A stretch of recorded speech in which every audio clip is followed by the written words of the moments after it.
তুমি তো ভেবেছ জানি খুব সহজে পেয়ে যাবে রাসূলের ঠিক শাফায়াত।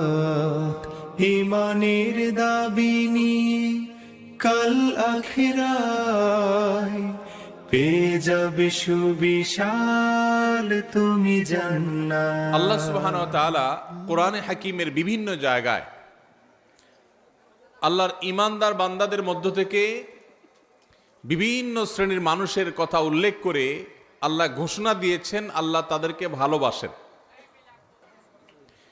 আজ আমরা এমন ৮ সৌভাগ্যবান মানুষের কথা শুনব, যেই সৌভাগ্যবান মানুষগুলোকে আল্লাহ তাআলা ভালোবাসেন বলে কোরআনে জানিয়ে দিয়েছেন, ঘোষণা দিয়ে দিয়েছেন। এবং আমরা প্রতিটি পয়েন্ট যখন শুনব চেষ্টা করব ওই পয়েন্টটি আমার মধ্যে যেন চলে আসে, আমি যেন সে ৮ শ্রেণীর ৮ প্রকার গুণ যেন আমার মধ্যে চলে আসে, ৮ শ্রেণীর মধ্যে যেন আমি পড়ে যাই, সে চেষ্টা আমরা করব। আল্লাহ তাআলা আমাকে, আপনাকে, আমাদের সবাইকে আল্লাহর প্রিয় পাত্র, আল্লাহর ভালোবাসার বান্দা হওয়ার তৌফিক নসিব করুন। ভাইরা আমার, যেখানে আল্লাহকে ভালোবাসাটাই বিরাট গৌরবের ব্যাপার, সেখানে স্বয়ং আল্লাহ ভালোবাসবেন, কত বিশাল ব্যাপার। আমরা যে ৮ শ্রেণী মানুষের কথা বলবো, এগুলো আমরা বিভিন্ন সময় বিভিন্ন বক্তব্যে, বিভিন্ন কোরআনের আয়াতে, বিভিন্ন হাদিসে আমরা শুনেছি, পড়েছি, কিন্তু হয়তো এইভাবে রিয়েলাইজ করার সুযোগ অনেকের হয়নি যে আল্লাহ রাব্বুল আলামিন এই বিশেষ গুণ, বিশেষ বৈশিষ্ট্যধারী মানুষদেরকে ভালোবাসেন। তো আমরা সেগুলো জানবো ইনশাআল্লাহ। আল্লাহ তাআলা কোরআনে কারীমে বলেছেন, ওয়াল্লাযীনা আমানু আশাদ্দু হুব্বাল লিল্লাহ, যারা ঈমানদার, যারা আল্লাহর প্রতি ঈমান এনেছেন, আখিরাতের প্রতি ঈমান এনেছেন, সে মুমিন বান্দারা তারা আল্লাহকে সবচেয়ে প্রকটভাবে, সবচেয়ে শক্তভাবে, সবচেয়ে প্রগাঢ়ভাবে, সবচেয়ে বলিষ্ঠভাবে আল্লাহ রাব্বুল আলামিনকে ঈমানদারেরা ভালোবাসে। এটা আমাদের ঈমানদারদের ভালোবাসা। আমাদের ভালোবাসা সবচেয়ে প্রকট হবে, সবচেয়ে প্রগাঢ় হবে, সবচেয়ে বেশি ভালোবাসা হবে কার জন্য?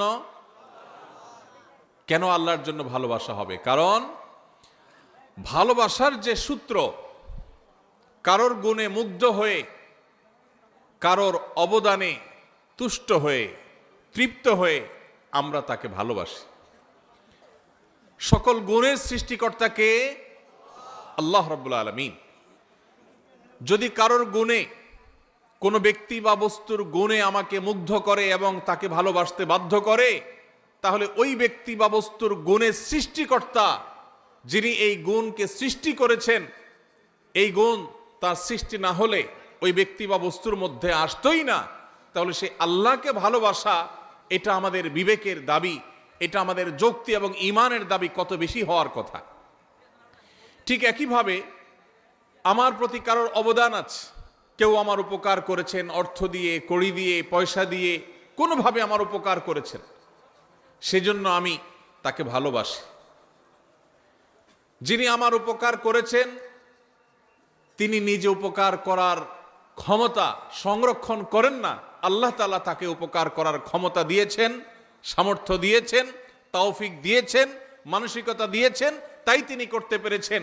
তাহলে যে আল্লাহর দান না হলে তিনি উপকারটাই করতে পারতেন না, তাহলে আমি কারোর দ্বারাই উপকৃত হয়ে তাকে যদি ভালোবাসি, তাহলে যে আল্লাহর দানে এই উপকারটা আমি পাওয়ার সুযোগ পেয়েছি, তাকে ভালোবাসা আমার ঈমানের কত বেশি দাবি হতে পারে। ভাইরা আমার, অথচ আল্লাহকে ভালোবাসা এটা সাধারণত আমাদের মধ্যে আমরা সেভাবে অনুভব করি না। এমনকি আমরা অনেকে হয়তো জানিও না যে আল্লাহকেও ভালোবাসা যায়।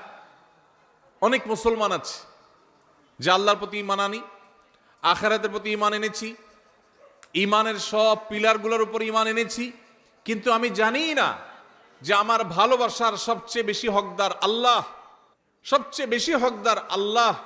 এটা জানা তো দূরের কথা, আল্লাহ রাব্বুল আলামিনকেও যে ভালোবাসা যায় বা ভালোবাসা উচিত, এই সেন্সটুকু পর্যন্ত আমাদের অনেক মুসলমানদের মধ্যে নাই।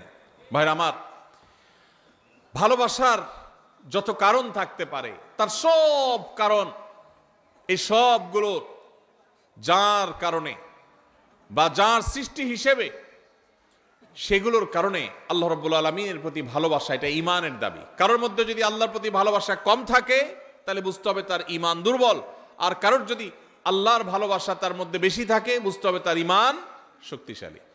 আল্লাহর প্রতি আমাদের ভালোবাসা আছে কিনা এটা বোঝার উপায় কি, বা এটা সৃষ্টি করার উপায় কি, সে বিষয়ে আলোচনা করা আজকে আমাদের উদ্দেশ্য না, সেটা ভিন্ন টপিক। আমি শুধু মূল বিষয়টা পারলাম যে ঈমানদার হিসাবে আমরা আমাদের মাকে ভালোবাসি, আমরা আমাদের বাবাকে ভালোবাসি, আমরা আমাদের স্বামীরা স্ত্রীরা স্বামীদেরকে, বাবা সন্তানকে, সন্তান বাবাকে, ভাই বোন পরস্পরকে আমরা একে অন্যকে ভালোবাসি। এই যে আমরা একে অন্যকে ভালোবাসি, আমাদের ভালোবাসার গণ্ডি, আমাদের ভালোবাসার সীমানার মধ্যে সর্বাগ্রে থাকতে হবে আমাদের রব আল্লাহ রাব্বুল আলামিন। কারণ মা বাবা না হলে আমি দুনিয়াতে আসতাম না, আর আল্লাহ রাব্বুল আলামিন মা বাবাকে সৃষ্টি না করলে, তৌফিক না দিলে আমার দুনিয়াতে আসার কথা মা বাবাও চিন্তা করতেন না।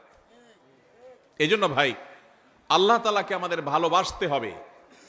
আল্লাহর প্রতি ভালোবাসা, এটা যখন আল্লাহর নেয়ামত সম্পর্কে আমরা জানবো, আল্লাহর দান অনুদানগুলোর কথা, আল্লাহর নেয়ামত রাজির কথা যখন আমরা গবেষণা করব, ভাববো, স্বয়ংক্রিয়ভাবে আল্লাহর ভালোবাসা আমাদের মধ্যে চলে আসবে।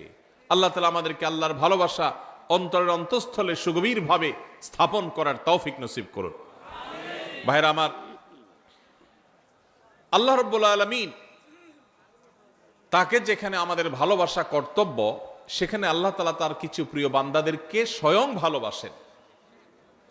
আপনার সাথে কোনো পাওয়ারফুল ব্যক্তির সাথে পরিচয় আছে, এটাই যেখানে আপনার জন্য গৌরবের ব্যাপার, সেখানে সে পাওয়ারফুল ব্যক্তি যদি আপনাকে ভালোবাসেন, আপনাকে পছন্দ করেন, স্নেহ করেন, তাহলে সেটা আপনার জন্য কত বড় গৌরবের ব্যাপার হতে পারে। আমরা কোনো প্রভাবশালী ব্যক্তির সাথে আমাদের সম্পর্ক থাকলে, পরিচয় থাকলে আমরা গল্প দিতে পছন্দ করি, ঠিক না ঠিক? আছে না নাই? অমুক খালাতো ভাই, অমুক তালতো ভাই, অমুক ব্যয়, এসব গল্প দিতে আমাদের ভালো লাগে, কারণ লোকটা অনেক প্রভাবশালী। আর যদি স্বয়ং ওই লোকটাই বলে যে আমি অমুককে ভালোবাসি, আমার খুব পছন্দের, তাকে আমি অনেক লাইক করি, তাহলে এটা কত বড় গৌরবের বিষয় হতে পারে। আল্লাহ রাব্বুল আলামিন কোরআনে হাকিমে এইরকম ভালোবাসার, আল্লাহর পছন্দের মানুষগুলোর কথা বলেছেন। আল্লাহর পছন্দের মানুষের তালিকায় আসার জন্য সর্বাগ্রে যে বিষয়টি থাকতে হবে তা হলো ঈমান।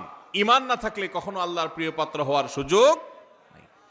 ঈমানদারদের মধ্যে যে 8 শ্রেণী মানুষকে আল্লাহ তাআলা ভালোবাসেন বলে কোরআনে জানিয়েছেন, তার মধ্যে থেকে সর্বপ্রথম এবং প্রধান শ্রেণী হলেন ওই মানুষগুলো যারা মুহসিন।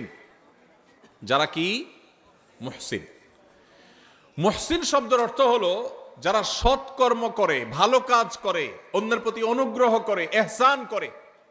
খুঁটে খুঁটে কোথায় ভালো কাজ আছে সে সেখানে চলে যায়, কোন কাজটা ভালো সে সেই কাজটা করে, কারোর প্রতি অনুগ্রহ করার সুযোগ আসলে সে সেই সুযোগ হাতছাড়া করে না।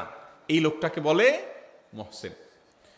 আল্লাহ রাব্বুল আলামিন কোরআনে হাকিমের অন্তত 4 জায়গায় এই একই কথা আল্লাহ তাআলা তাঁর ভাষায় তিনি ব্যক্ত করেছেন, প্রকাশ করেছেন। সূরা বাকারা 165 নম্বর আয়াত, সূরা আলে ইমরান 134 নম্বর আয়াত, একইভাবে সূরা আলে ইমরান 148 নম্বর আয়াত, সূরা মায়েদা 93 নম্বর আয়াত। এই 4 জায়গায় আল্লাহ রাব্বুল আলামিন একই কথা বলেছেন। সূরা বাকারা আল্লাহ বলেছেন, ওয়া আহসিনু ইন্নাল্লাহা ইউহিব্বুল মুহসিনিন। ঈমানদারদেরকে আল্লাহ তাআলা নির্দেশ করে বলছেন, তোমরা ভালো কাজ করো, কারণ ভালো কাজ যারা করে, নেকামল যারা করে, সওয়াবের কাজ যারা করে, এই মানুষগুলোকে আল্লাহ তাআলা ভালোবাসেন। সুবহানাল্লাহ। নেকামলকারীদেরকে আল্লাহ তাআলা ভালোবাসেন। ইহসানকারী, যে অন্যের প্রতি অনুগ্রহ করে, মানুষ তো মানুষ, পশু পাখির প্রতিও ইহসান করে, অনুগ্রহ করে, উপকার করে, মানুষের কল্যাণ পৌঁছায়, মানুষের একটা কাজ করে দেয়, পারলে একজনের সহযোগিতা করে দেয়, এই ইহসানকারী মানুষগুলোকে আল্লাহ তাআলা ভালোবাসেন। এই ভালোবাসার কথা আল্লাহ এক জায়গায় না, অন্তত একই কথা 4 জায়গায় আল্লাহ তাআলা রিপিট করেছেন, ওয়াল্লাহু ইউহিব্বুল মুহসিনিন।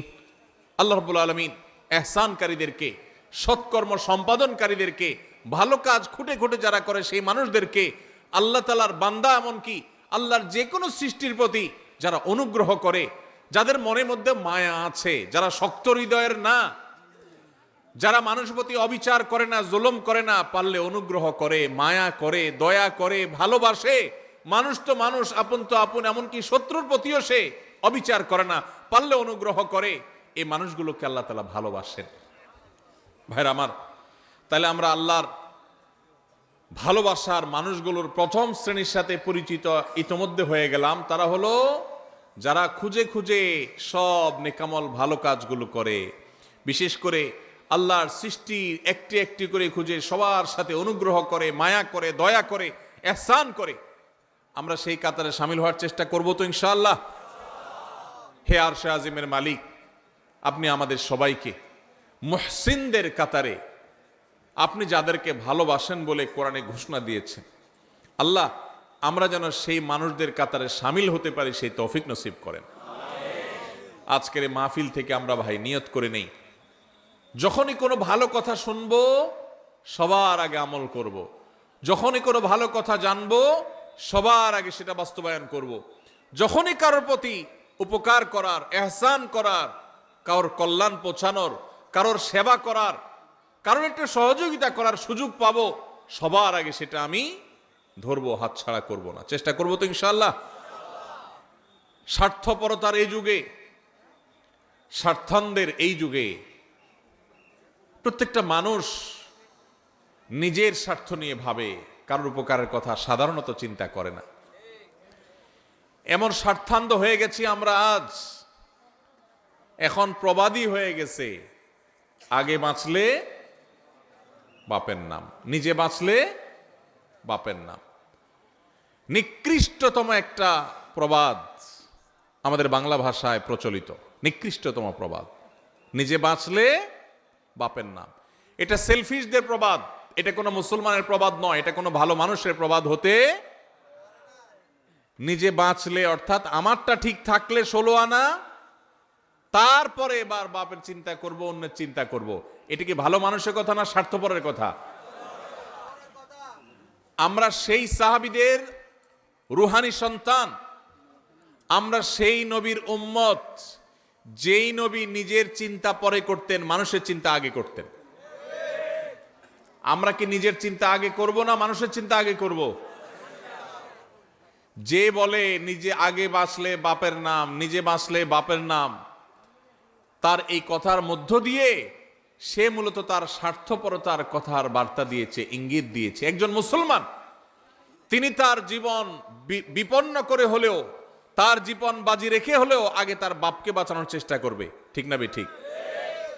আপনার জীবন আপনার বাপের জীবন, দুইটার যে কোনো একটা টিকবে আপনি যদি এটা জানেন। আপনি আপনার মা, দুজনের যে কোনো একজন বাঁচতে পারবেন যদি আপনি জানেন। আপনি যদি নিজেরটা বাঁচানোর চিন্তা করেন, মারটার বাঁচানোর চিন্তা না করেন, আপনি কি সুসন্তান না কুসন্তান? তাহলে বোঝা গেল স্বার্থপর এটা কখনো ভালো মানুষের চরিত্র নয়। একজন ভালো মানুষের চরিত্র হলো তিনি কিভাবে অন্যের উপকার করবেন। আল্লাহ রাব্বুল আলামিন কোরআনে কারিমে এই অন্যের প্রতি অনুগ্রহকারী মানুষদের প্রশংসা করেছেন বিভিন্ন জায়গায়। ওয়ায়ুসিরুনা আলা আনফুসিহিম ওয়ালাউ কানা বিহিম খাসাসা। আল্লাহ রাব্বুল আলামিন সাহাবীদের প্রশংসা করে বলেছেন তারা অন্যকে অগ্রাধিকার দেয়, নিজের উপরে অন্যকে অগ্রাধিকার দেয়। নিজের শত কষ্ট, শত প্রয়োজন থাকা সত্ত্বেও আরেক ভাইয়ের প্রয়োজন থাক, আমি নিলাম না, আমার ভাইকে দিলাম। ভাইরা আমার, নামাজি মুসলমান বহু পাবেন, কম হোক বেশি হোক সব এলাকায় পাবেন। রোজাদার মুসলমানও পাবেন। ওয়াজ মাহফিলে এসে ঘন্টাকে ঘন্টা বসে বসে ওয়াজ শোনার মতো মুসলমানও পাবেন। কিন্তু এই মুহসিন মুসলমান ঘরে ঘরে প্রত্যেকটা জায়গায় জায়গায় আপনি খুঁজে পাবেন না। এই জন্য আজকের এই মাহফিল থেকে আমরা মুহসিন মুসলমান হওয়ার প্রতিজ্ঞা করে, নিয়ত করে তারপর যাব ইনশাআল্লাহ। আল্লাহ আপনি আপনার বান্দা আমাদেরকে আপনার মুহসিন বান্দাদের কাতারে শামিল হওয়ার, গণ্য হওয়ার, তাদের অন্তর্ভুক্ত হওয়ার তৌফিক আপনি নসিব করেন। ভাইরা আমার, নিজের চিন্তা যারা শুধু করে, যারা স্বার্থপর হয়, তারা সুখী হয়, আর যারা অন্যের চিন্তা বেশি করে নিজের চাইতে এরা ডাবল সুখী হয়। কিভাবে ডাবল সুখী? আপনি শুধু নিজের চিন্তা করলে আপনি সুখী হবেন, ঠিক আছে। আপনি যদি নিজের চিন্তা বাদ দিয়ে বা নিজের চিন্তাকে অগ্রাধিকার না দিয়ে আরেকজনকে আপনি অগ্রসর করে দেন, আরেকজনের চিন্তা করেন যে আমি একটু কষ্ট করি, আরেকজনকে সুযোগ দিই, এইটা যদি আপনি চিন্তা করেন, মানুষের মুখে হাসি ফুটানোর যে আনন্দ, মানুষের উপকার করার যে আনন্দ, এই আনন্দ নিজে ভোগ করার মধ্যে কখনো নিহিত। আমাদের এই প্রিয় স্বদেশ, এই প্রিয় বাংলাদেশকে যদি আমাদের গড়ে তুলতে হয় সত্যিকারের স্বপ্নের বাংলাদেশ হিসাবে, তাহলে আমাদের প্রত্যেককে এই মহসিনদের কাতারে সামিল হতে হবে। স্বার্থপর মানুষ দিয়ে একটা সুন্দর দেশ কখনো গড়া যেতে পারে। আল্লাহ তাআলা আমাদের সবাইকে আমাদের নিজের স্বার্থের চাইতে আমাদের অন্য যে কোনো ভাই, যে কোনো মানুষ, যে কোনো মুসলমান, আল্লাহ যে কোনো সৃষ্টিকে অগ্রাধিকার দেওয়ার, অন্যের প্রতি অনুগ্রহ করার, খুঁটে খুঁটে খুঁজে খুঁজে মানুষ উপকার করার তৌফিক আল্লাহ তাআলা আমাদের সবাইকে দান করুন। ভাইরা আমার, ইহসান এর সংজ্ঞা বা এর পরিচয় শুরুতেই বলেছিলাম যে ইহসান হলো আপনি মানুষ উপকার করলেন, ইহসান হলো যে কোনো নেকামল করলেন, নামাজ পড়লেন, এটা ইহসান, রোজা রাখলেন, এটা ইহসান। আর ইহসানের সর্বোচ্চ স্তর কি?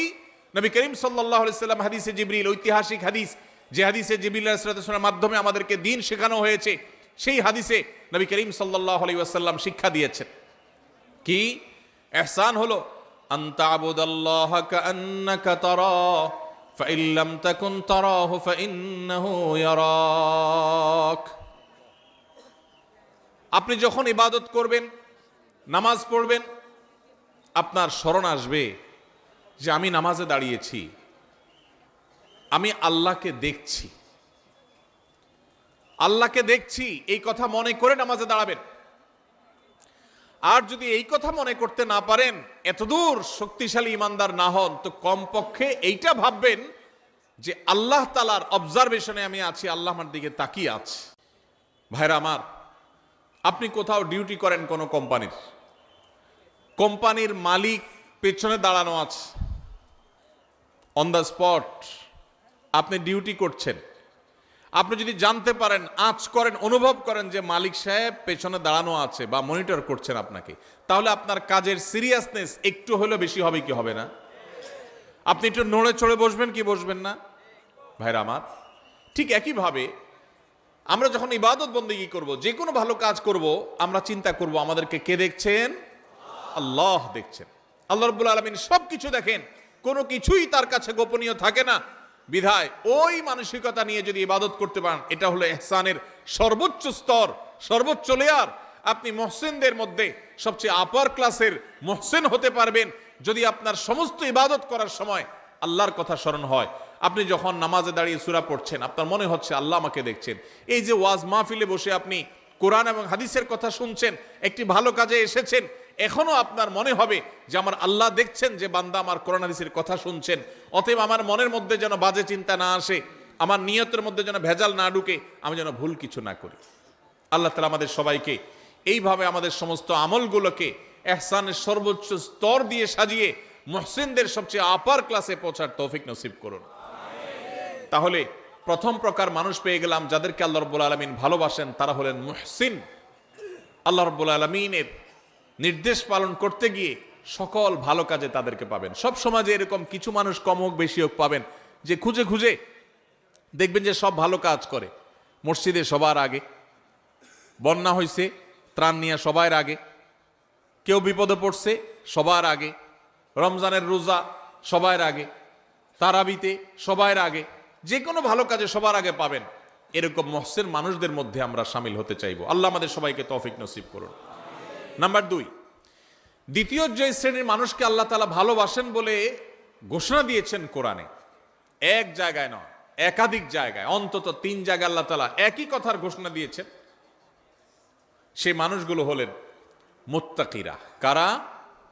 মুত্তাকিগণ। মুত্তাকিদেরকে আল্লাহ রাব্বুল আলামিন ভালোবাসেন বলে আল্লাহ তাআলা জানিয়ে দিয়েছেন। তাহলে আমরা মুহসিন হওয়ার চেষ্টা করব, আবার একাধারে মুত্তাকি হওয়ারও চেষ্টা করব ইনশাআল্লাহ। মুহসিনের পরিচয় তো আমরা জানলাম, মুত্তাকি কাকে বলে ভাই? মুত্তাকি বলা হয় ওই ব্যক্তিকে, যেই ব্যক্তি আল্লাহর ভয়ের চেতনা, আল্লাহর সামনে তাকে দাঁড়াতে হবে, দুনিয়ার এই জীবন এক সময় শেষ হবে, এই সংসার এক সময় ভাঙবে এবং তাকে আল্লাহর সামনে যেতে হবে, দাঁড়াতে হবে, ওই কথা চিন্তা করে আল্লাহর সব আদেশগুলো মেনে চলে, নিষেধগুলো থেকে বেঁচে থাকে। কেন? একটা সুপ্ত চেতনার ভিত্তিতে। সেই চেতনার নাম হলো তাকওয়ার চেতনা, আল্লাহ ভীতির চেতনা। এই চেতনা তাকে পরিচালিত করে, সে একটা মন্দ কাজ করার সুযোগ পায় কিন্তু সে করে না। কেন? তার অন্তরে সুপ্ত সেই তাকওয়ার চেতনা তাকে বাধা দেয় যে আল্লাহ না দেখছেন, আল্লাহ না নিষেধ করেছেন, এই কাজ করলে না আল্লাহ জাহান্নামে শাস্তি দিবেন, এই ভয়ে সে কাজ করে না। এর নাম তাকওয়া। যেই চেতনা, যেই শক্তি, যেই সুপ্ত ঈমানের নূর মানুষকে ফজরের সময় কনকনে শীতের দিনে মসজিদে নিয়ে যায়, যেই সুপ্ত চেতনা সুদ এবং ঘুষের কারবার, দুর্নীতি, অপশাসন করার ক্ষমতা থাকা সত্ত্বেও আল্লাহর ভয়ে আল্লাহর সামনে দাঁড়াতে হবে, সেই ভয়ে সেই কথা চিন্তা করে সেই অন্যায় কাজ থেকে বিরত রাখে, ওই চেতনার নাম হলো তাকওয়া। আর ওই চেতনা যার বক্ষে আছে, যার অন্তরে আছে, তার নাম হলো মুত্তাকি। তার নাম হলো কি ভাই? মুত্তাকি। নবী করিম সাল্লাল্লাহু আলাইহি সাল্লামের একজন আদরের সাহাবী অত্যন্ত চমৎকার ভাবে তাকওয়া এবং মুত্তাকির পরিচয় দিয়েছেন। সেটা হলো, একজন মানুষ একটা জায়গায় আছেন, তিনি আরেকটা জায়গায় যাবেন। এই জায়গায় যেতে গিয়ে মাঝখানে একটা জায়গা পড়বে, এখানে সব কাঁটাওয়ালা গাছ, যে গাছের কাঁটা নিচে পড়ে পড়ে পড়ে ভরে গেছে। এই লোকটা যখন এই জায়গাটা পার হবে, ওই কাঁটাওয়ালা জায়গাটা পার হওয়ার সময়, যেহেতু কণ্টকাকীর্ণ জায়গা, চতুর্পাশে কাঁটা আর কাঁটা, তখন এই লোকটা পার হওয়ার সময় খুব সতর্কতার সাথে পার হবে। পা ফেলার সময় যেখানে কাঁটা নাই দেখে ওখানে পা দিবে, আবার কোথায় কাঁটা নাই ওখানে আরেক কদম দিবে, এভাবে সে আগাবে। এত কিছুর পরও যদি কখনো তার পায়ে কাঁটা লেগে যায়, দ্রুততার সাথে সেটা বের করে সামনে আরো বেশি সতর্ক হয়ে সে হাঁটবে। ঠিক একইভাবে দুনিয়াতে আমরা এসেছি, আল্লাহ তাআলা আমাদেরকে এখান থেকে পার করে এই জীবনকে আল্লাহর কাছে নিয়ে যাবেন, আখিরাতে আমরা যাব। এখানে বহু কাঁটা বিছানো আছে ভাই, হারামের কাঁটা, অশ্লীলতার কাঁটা, অন্যায়ের কাঁটা, দুর্নীতির কাঁটা, চুরির কাঁটা, ডাকাতির কাঁটা, মিথ্যা কথা বলার কাঁটা, হাজারো হারাম কাঁটা এখানে বিছানো আছে। ঈমানদার এই কাঁটাগুলো থেকে বাছাই করে করে তিনি পা ফেলবেন। যেখানে মিথ্যা নাই সেখানে আছেন, যেখানে চুরি নাই সেখানে আছেন, যেখানে ডাকাতি নাই সেখানে আছেন, এভাবে করে করে তিনি জীবন পার করবেন। এরপরেও যদি কখনো তার গুনাহ হয়ে যায়, কাঁটা পড়ে যায়, তখন সে কাঁটা ফেলে তওবা করে আবার নতুন করে আরো বেশি সংকল্প করে শক্তিশালী তওবা করে সে সামনে হাঁটবে। এই যে চেতনা, এই যে গুনাহ থেকে বাঁচার চেষ্টা, এটার নাম হলো তাকওয়া। আর এই যে চেষ্টা যারা করে তাদের নাম কি? মুত্তাকি। আল্লাহ রাব্বুল আলামিন কোরআনে কারীমের সূরা তওবার 7 নম্বর আয়াতে তিনি ঘোষণা দিয়েছেন, ইন্নাল্লাহা ইউহিব্বুল মুত্তাকিন। আল্লাহ রাব্বুল আলামিন মুত্তাকিদেরকে ভালোবাসেন, মুত্তাকিদেরকে আল্লাহ তাআলা পছন্দ করেন, যারা হারাম থেকে বাঁচার জন্য এই রকম চেষ্টা করে। ঠিক একইভাবে আল্লাহ তাআলা সূরা আলে ইমরানের 76 নম্বর আয়াতে একই কথা বলেছেন, ফাইন্নাল্লাহা ইউহিব্বুল মুত্তাকিন। আল্লাহ রাব্বুল আলামিন মুত্তাকিদেরকে ভালোবাসেন।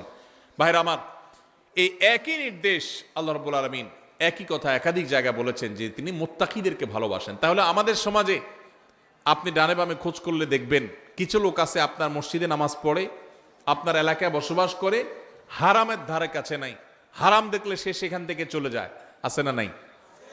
যারা যুবক আছেন, কিছু কিছু বন্ধু বান্ধব আছে, দেখবেন যে বন্ধুরা সবাই মিলে কোনো অপকর্ম করবে, সেখানে হয়তো দুই একজন বন্ধু বলে, না দোস্ত আমি এখানে যাব না, আমি এই কাজ করব না, সে সেখানে যাইতে চায় না। আছে না নাই? এটাকে বলা হয় মুত্তাকি। যাদের সুপ্ত চেতনা তাদেরকে আল্লাহর ভয়ে অন্যায় থেকে বিরত রাখে, তার সুযোগ আছে, শক্তি আছে, সামর্থ্য আছে, পার্থিব কোনো কারণে নয়, শুধু আল্লাহ ভীতির চেতনার কারণে সে হারাম থেকে বেঁচে থাকার জন্য সংগ্রাম করে, এই লোকটাকে বলা হয় মুত্তাকি। এই লোকটাকে কোনো সিসি ক্যামেরা দ্বারা মনিটরিং করতে হয় না, তার বক্ষে অবস্থিত তাকওয়ার চেতনাই তাকে মনিটর করে। তাকে পাহারাদারি করে। আল্লাহ রাব্বুল আলামিন আমাদের সবাইকে মুত্তাকিদের কাতারে শামিল হওয়ার তৌফিক নসিব করুন। সবাই মুত্তাকি হওয়ার জন্য চেষ্টা করব তো ইনশাআল্লাহ। ভাইরা আমার, কোরআনে কারীমে আল্লাহ রাব্বুল আলামিন একাধিক জায়গায় বলেছেন ওয়াল আকিবাতু লিত্তাকওয়া। ভাইরে, দুনিয়াতে যার নোট আছে তার পাওয়ার আছে, তার লোক আছে। যার ভোট আছে তারও পাওয়ার আছে, লোক আছে। দুনিয়াতে বহু পাওয়ার নিয়ে মানুষ চলে, গাড়ি বাড়ি আছে। বস্তুবাদের এই পৃথিবী আমাদেরকে এই বার্তা দিয়েছে যে গাড়ি বাড়ি আছে, টাকা পয়সা আছে, সব দিক থেকে আমি উন্নত, তাহলে সেক্ষেত্রে আমি ভালো থাকবো, শেষ হাসি আমার হবে, বা ভালো আমি থাকবো। আল্লাহ কোরআনে বলেছেন ওয়াল আকিবাতু লিত্তাকওয়া। সাময়িকভাবে ভালো কেউ টাকা পয়সা থাকার কারণে থাকতে পারে, কেউ পাওয়ার কারণে থাকতে পারে, কেউ পদের কারণে থাকতে পারে, কেউ নাম যশ খ্যাতির কারণে সামান্য সীমিত সময়ে ভালো থাকতে পারে। তবে মনে রাখবে, আসল ভালো থাকা, চূড়ান্ত ভালো থাকা, অনন্তকালের জন্য ভালো থাকা, সেই ভালো থাকা শুধুমাত্র আল্লাহ রাব্বুল আলামিন রিজার্ভ করে রেখেছেন তাকওয়ার জন্য, তাকওয়াধারী মানুষদের জন্য, মুত্তাকিদের জন্য। এই জন্য পৃথিবীতে হাসবে অনেকেই, টাকাওয়ালারা হাসবে, ক্ষমতাওয়ালারা হাসবে, চেয়ারওয়ালারা হাসবে, জনপ্রিয়তাওয়ালারা হাসবে, চেহারা সুন্দর আলারা হাসবে, তারপরে বিভিন্ন রকমের পাওয়ার হোল্ড করেন তারা হাসবে। বিভিন্ন কিছুর কারণে মানুষ হয়তো হাসি খুশি থাকবে, কিন্তু আসল হাসি, শেষ হাসি, চূড়ান্ত হাসি, যেই হাসির পরে আর কোনো কান্না স্পর্শ করবে না, সেই হাসি হাসবে শুধুমাত্র সেই মানুষগুলো যাদের বক্ষে আল্লাহর ভয়ের চেতনা বা তাকওয়া আছে। একজন মানুষ সারা জীবন হাসি মুখ থাকলেন, সারা জীবন সুখে থাকলেন, কিয়ামতের ময়দানে যদি আল্লাহ রাব্বুল আলামিন তাকে জাহান্নামের পরোয়ানা ঘোষণা করে জাহান্নামী ফেরেশতাদের হাতে সোপর্দ করে দেন, তারা যদি তাকে টানতে টানতে জাহান্নামে নিয়ে যায়, তাহলে তার সারা জীবনের সমস্ত সুখ, সকল সমৃদ্ধি, সকল হাসি খুশি থাকার 2 পয়সার কোনো মূল্য হতে পারে না। আর এর বিপরীতে সারা জীবন কষ্ট করেছে, নিগৃহীত ছিল, মাজলুম ছিল, নিষ্পেষিত ছিল, হাসি খুশি থাকতে পারে নাই। কিন্তু কিয়ামতের ময়দানে আল্লাহ রাব্বুল আলামিন যদি জান্নাতের পরোয়ানা দিয়ে, সার্টিফিকেট দিয়ে, ঘোষণা দিয়ে আল্লাহ যদি তাকে জান্নাতে প্রবেশ করিয়ে দেন, আল্লাহ বলেছেন ফামান যুহযিহা আনিন নারি ওয়া উদখিলাল জান্নাতা ফাকাদ ফাজ।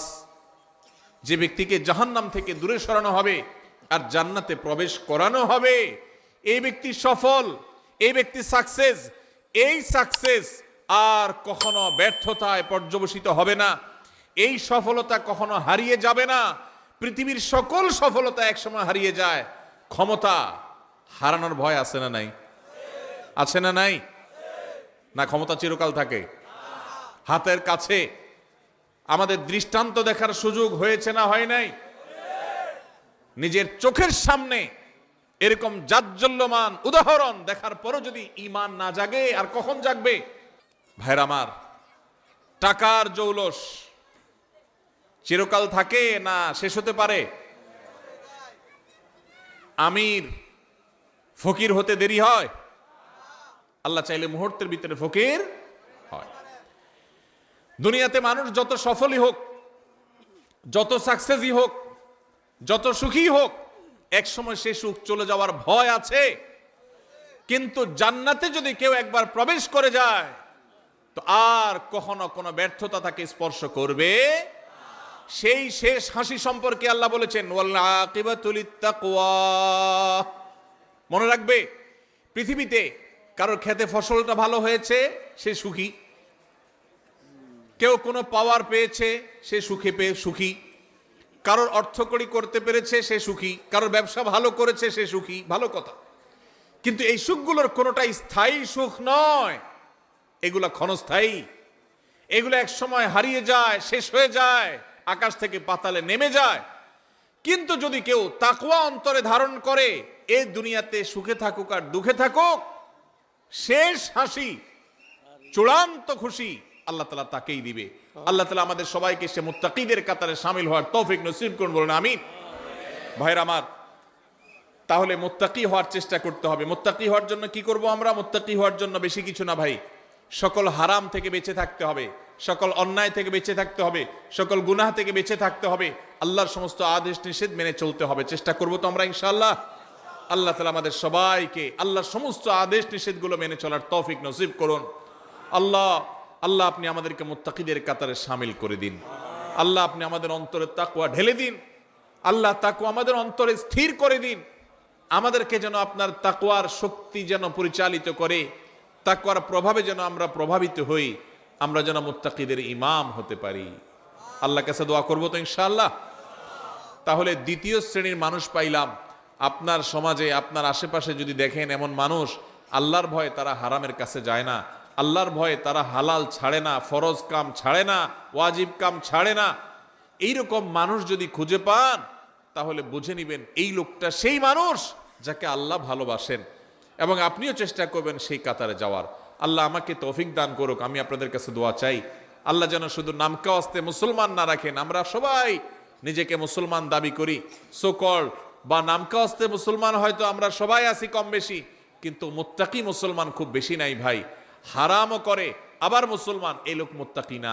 মুত্তাকি সে যে আল্লাহ নিষেধ করেছেন এটা জানার পর সকল লোভ থাকা সত্ত্বেও, সকল আকর্ষণ থাকা সত্ত্বেও সে সেখান থেকে নিজেকে বিরত রাখে। কোন যুবক কোন মেয়ের সাথে হারাম রিলেশন, হারাম সম্পর্ক এটা সে করে না আল্লাহর ভয়ে, এর নাম তাকওয়া। মাদকের ব্যবসা করে লাল হওয়ার সুযোগ আছে কিন্তু করে না আল্লাহর ভয়ে, এর নাম তাকওয়া। ফজরের সময় আরামের ঘুম ঘুমানো যায়, কিন্তু আরামের ঘুম ছেড়ে কনকনে শীতের মধ্যে ওযু করে ঠান্ডা পানি দিয়ে নামাজ পড়তে যায়, এর নাম তাকওয়া। আল্লাহ আমাদের সবাইকে সেই তাকওয়া আমাদের অন্তরে ধারণ করার তৌফিক নসিব করুন। তাহলে আল্লাহ যাদেরকে ভালোবাসেন তাদের মধ্যে দ্বিতীয় প্রকার হলেন মুত্তাকিরা। নাম্বার 3, তৃতীয় প্রকার মানুষ যাদেরকে আল্লাহ ভালোবাসেন তারা হলেন সেই মানুষেরা যাদের মধ্যে ন্যায় বিচার আছে, যারা ইনসাফ করে, যারা মানুষের প্রতি অবিচার করে না, যারা ন্যায়নিষ্ঠ আচরণ করে, অন্যায় অবিচার করে না। কোরআনে কারিমে যে 2-3টি নির্দেশ সবচেয়ে বেশি সংখ্যকবার আল্লাহ তাআলা দিয়েছেন, বারবার দিয়েছেন, বিভিন্ন জায়গায় দিয়েছেন, সেই কয়েকটা নির্দেশের মধ্য থেকে একটা হলো এই নির্দেশটা যেন একজন মানুষ তিনি যেন ইনসাফ করে চলেন, তার জীবনে যেন ন্যায় বিচার থাকে, তার মধ্যে যেন জুলুমের মানসিকতা না থাকে, অবিচার করার মানসিকতা যেন না থাকে। আপনারা হয়তো অনেকে বলবেন এটা আবার আমাদের সাথে খুব বেশি প্রাসঙ্গিক কিভাবে? যারা জাজ, যারা বিচারপতি, তারা তাদের ওই চেয়ারে বসে তারা ন্যায় বিচার করবেন কি করবেন না, বা যারা যখন শাসনভার যাদের দায়িত্বে থাকে, কাঁধে থাকে, ক্ষমতায় থাকে, তারা ন্যায় বিচার করবেন কি করবেন না এই প্রশ্ন আসতে পারে। আমরা সাধারণ মানুষ, আমাদের ন্যায় বিচার প্রশ্ন কোত্থেকে? অনেকে হয়তো এটা মনে করবেন। ভাইরা আমার, আমাদের প্রত্যেকটা মানুষের জীবনে ন্যায় বিচার করার প্রসঙ্গ আসে কিভাবে? আপনি যদি আপনার জীবনে কখনো একটা নির্দোষ মানুষকে দোষী বলেন, লোকটার আসলে কোনো দোষ নাই, কেউ একজন ফেসবুকে তার নামে একটা বদনাম উঠায় দিছে, আপনিও সেটা শেয়ার করে তার বদনামি করছেন, তাহলে এটা কি তার প্রতি সুবিচার হলো না অবিচার হলো? এই অবিচারটা আমাদের দ্বারা হয় কি হয় না? হয়। ঠিক একইভাবে আমাদের আশেপাশে অসংখ্যবার সকাল থেকে রাত পর্যন্ত আমরা দেখা যায় আমরা অবিচার করি, আমরা টেরও পাই না। আল্লাহ রাব্বুল আলামিন আমাদেরকে বারবার করে বলেছেন ঈমানদার কখনো অবিচারকারী হতে পারে না, ঈমানদার কখনো ন্যায় ভ্রষ্ট কাজ করতে পারে না, ঈমানদারকে ন্যায়সঙ্গত আচরণ করতে হয়, কখনো ন্যায় থেকে সে সরতে পারে না। আপনি দোকানদার মানুষ, আপনি মুদি দোকানদারি করেন, কাস্টমারকে দেশি মসুর ডাল দেওয়ার কথা বলে সাথে ইন্ডিয়ান মশারি মিশিয়ে দিলেন, এটা কি তার প্রতি সুবিচার করলেন না অবিচার করলেন?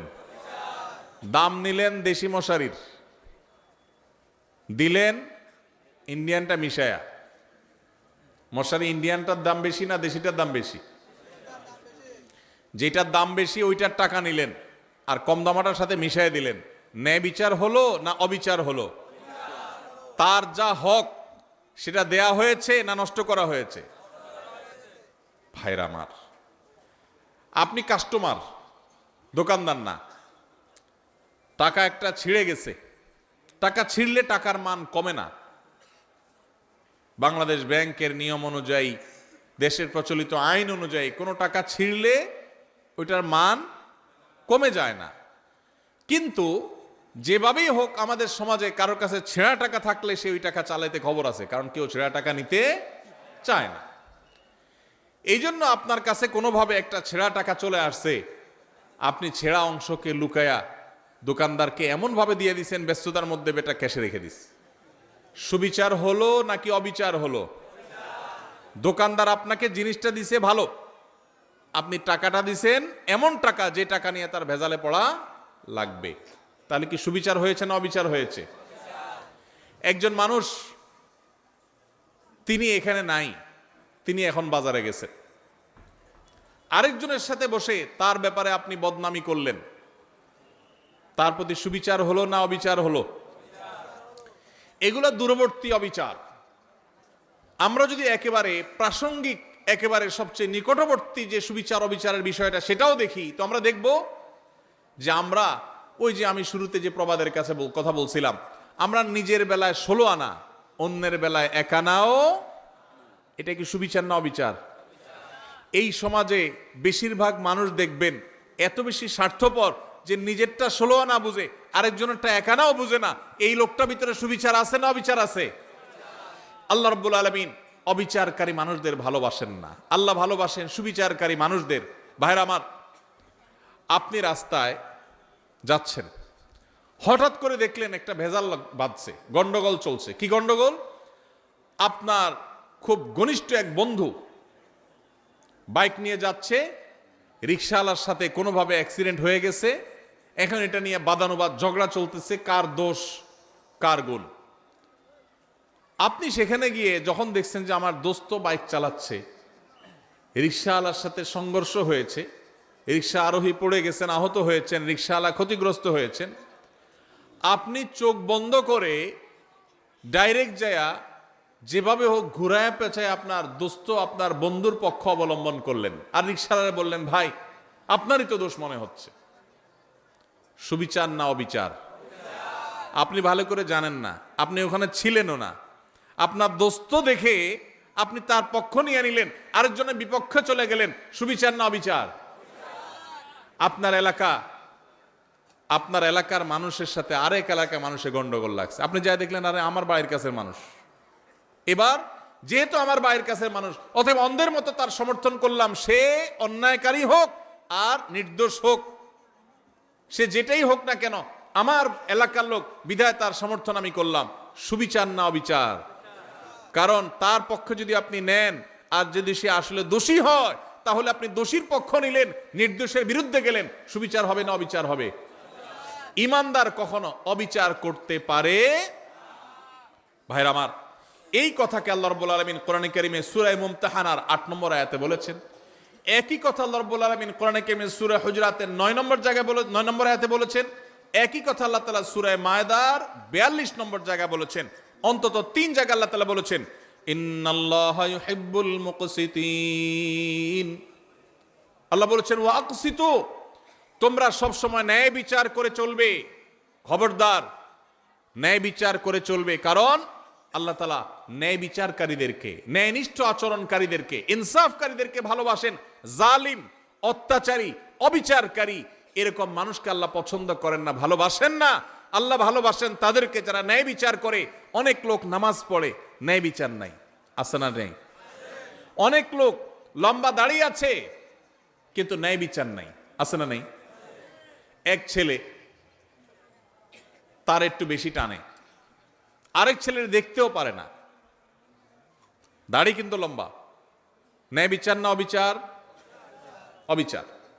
বিয়ে করেছে, শ্বশুরবাড়ির জন্য জান ফিদা, বাপমার খোঁজ খবরও নেয় না।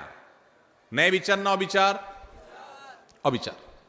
ইমানদার সব সময় কার কতটুকু হক, আমার বাবা তার হক এতটুকু আমি দিয়ে দিব, এতে যদি আমার শ্বশুর বাড়ি নাখোশ হয় হোক, এমনকি আমার শ্বশুর বাড়ির যতটুকু হক ততটুকু আদায় করতে গেলে যদি বাপের বাড়ি নাখোশ হয় হোক, আমি কোনোদিন অবিচার করব না। যার যা পাওনা সেটা আমি পাই পাই করে বুঝিয়ে দিব, এর নাম সুবিচার।